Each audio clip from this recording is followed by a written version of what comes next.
Hello, everybody. We're in the midst of the COVID-19 epidemic. It's April 9th, 2020. We wanted to do a quick update today, quick video update. I've got Anne McWilliams, another attorney with our firm, and I'm Anthony Morning. Zaller. Good morning, Anne. And we want to do a quick update about some safety issues that we're getting a lot of questions about in the workplace and what employers should be thinking about in regards to employee and customer safety to the extent you're still open during this time period. And I'm going to start off going over the city of LA and the county of LA. We've had some orders regarding health mandates on the local level here in Los Angeles. Anne's going to address some of the CDC guidelines that have just recently come out as well for employers in the workplace, and also talk about what to do if your workplace has a confirmed case of COVID-19. So with that, I want to jump into the order that was signed by Mayor Garcetti here for the city of Los Angeles.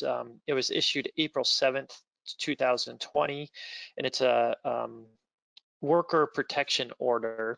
And here in the city of Los Angeles, the governor, the mayor, signed this order. It's going to take effect tonight, April 10th at midnight, and it's going to last until the end of the local emergency period. So when that's going to end, we're not sure about, but it will stay in effect until we hear otherwise from the mayor. The order applies to a lot of different types of businesses operating in the city of Los Angeles, and they're set out in the order. We'll have a link to the order below in the video as well. But it applies to grocery stores, convenience stores, anybody that's an essential service that's still open and running, restaurants and retail food facilities, any individuals or businesses that ship or deliver groceries, food, beverages, or goods directly to residences or businesses, and also taxis, ride-sharing services, and car rental companies and other private transportation services. And also at the end, hotels, motels, and shared rental units to the extent that they're still open. And what this order requires is all employees must wear face coverings over their noses and mouths while performing their work. And the face covering at this time, they don't have to be medical grade masks or N95 respirators, but just simple fabric coverings such as scarves or bandanas. All essential non-medical workers required to wear these face coverings must frequently, at least once a day, wash any reusable face coverings for the health and safety of themselves and others. Single-use face coverings have to be discarded each day, or discarded, sorry, I think after each use, given that they're single use, and placed in the trash receptacles.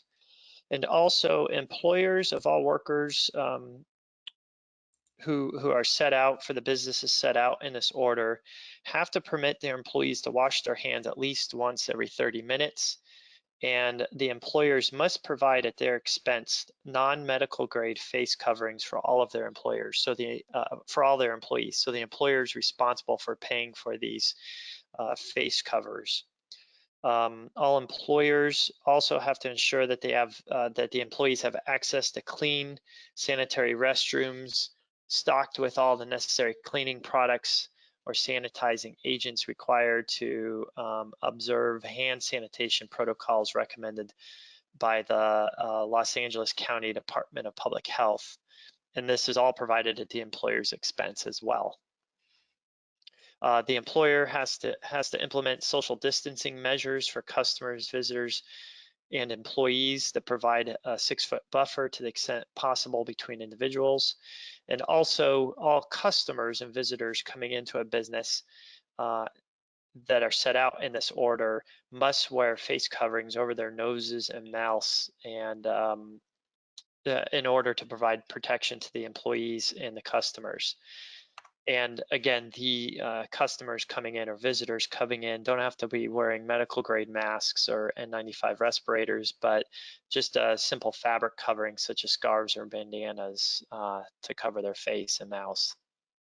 And then this order also gives business owners the ability to refuse admission or service to any individual who fails to wear the face coverings as required by the order.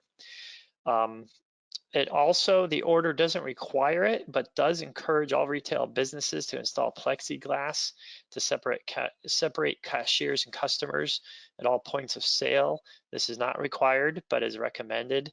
And also, the mayor encourages all people to wear face coverings over their nose and mouth when they're outside of their homes, obtaining essential services and goods. Again, the mayor says these are only recommendations, not requirements.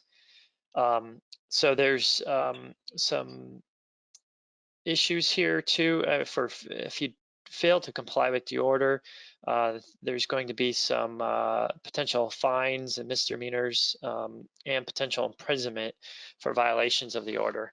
And likewise, we're seeing the County of Los Angeles has issued some food guidance facilities, public health guidelines, as well as just general public health guidelines to non-food facilities as well. And generally in the County of Los Angeles, for any food delivery, pickup or drive-through, they also have to abide by the social distancing requirements and have that policy put in place. They also have to provide access to hand washing facilities with soap and water, and or to hand sanitizer that's got at least 60% alcohol. There's also a sign that these essential businesses that are still open that need to post, and again, we'll have a link down below in the description so businesses can download those signs and post those. And then also restaurants offering any kind of grocery type products for retail sale can only include them on their menu for delivery or takeout, may not set up a grocery store in their dining room for customers to self-select those types of products. And I have to give a shout out to the California Restaurant Association, getting a lot of this information from the CRA. They've been doing a great job on keeping their website up to date on these local ordinances as well. We'll have a link for the California Restaurant Association's page. So if you're outside of the county or city of Los Angeles, take a look at that to start learning about what orders might apply. There's a lot across California that are coming out on a daily basis. So double check your local city and county to make sure that you're compliant with those. And also the order for the LA County order is in effect until April 19th as well. So that's a quick overview of what we're looking at here in Los Angeles. And Anne, I want to hand it over to you to give us an overview from a federal level from the CDC and these new guidelines that we're getting on that front. Thanks, Anthony. So the CDC has just issued new guidance in the event that you've got an employee who may have been exposed to the virus. And these are a little bit more relaxed guidelines than the prior guidelines where we were just supposed to send the employee home.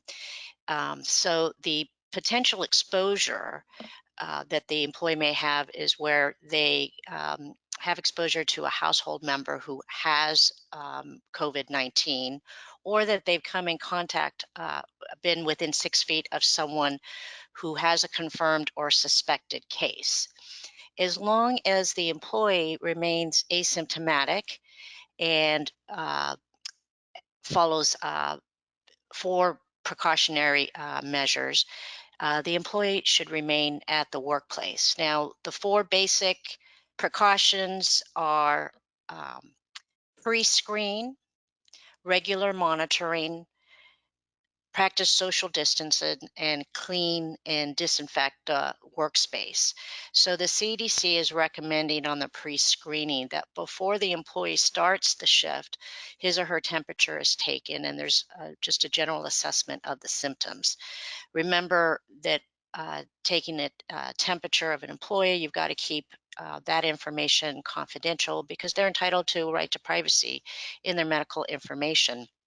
And any time spent when you're taking the temperature should also be on the clock. Now, the regular monitoring, the CDC is encouraging the employees to self-monitor throughout the day, and then obviously report to the supervisor any increased symptoms. In terms of wearing a mask, they recommend that the employee wear the mask for at least 14 days following the potential exposure. And again, as Anthony said, there's a shortage of the medical grade masks. So any sort of cloth-based covering is suitable. That you want to make sure that they're covering their mouth and their noses. The social distancing is also one of the precautions under these guidance, and wherever practical, the employees should come up with ways in which they can do that. And lastly, disinfecting and cleaning any shared equipment, any commonly touched or high touched areas should not only be cleaned, but should also be disinfected. And the CDC has come out with some very specific, sometimes step-by-step instructions on how cleaning should be done and the types of materials used. So these are a little bit more relaxed guidelines to follow if you have an employee who's had potentially been exposed and is not asymptomatic. Following those precautions, the employee can remain in the workforce. And Anthony, I know that we've been getting a lot of questions about what should you do when you have an employee who has a confirmed case of the virus. And you can also check on the CDC website for guidance on what to do there. And so obviously the employee needs to be immediately sent home and asked to seek medical advice. You want to make sure that you get the names of all from the ill employee, all the coworkers that he or she has been in close proximity to. Thereafter, you should notify the workforce, and I recommend that you do it in a written notification. And after On that issue too, let me jump in there. We've been recommending employers to draft that notice already and just have that in place. If you're still open, you're operating, just be prepared and have some of these steps set out. So we've been helping employers prepare those types of notices. And even though they haven't had a confirmed case, just plan for it so that you can jump into it. You're not behind the issue when it comes up. Absolutely. It's really good to be prepared in advance for this because it's like everything else that's happening, it's happening so quickly. So once there's cleaning requirements or guidance by the CDC, not only the entire premises really should be cleaned, and particularly the areas where the confirmed case employee has been working. The CDC recommends, where possible, to leave the area as is for 24 hours and then come in and not only clean but disinfect. And they have step-by-step instructions on what to do. After that, when the scheduled workers come back, uh, the CDC recommendations are the routine, good hand hygiene, cleaning, um, that the employees be allowed access to do that every 30 minutes, that temperatures be taken at least twice during the work shift.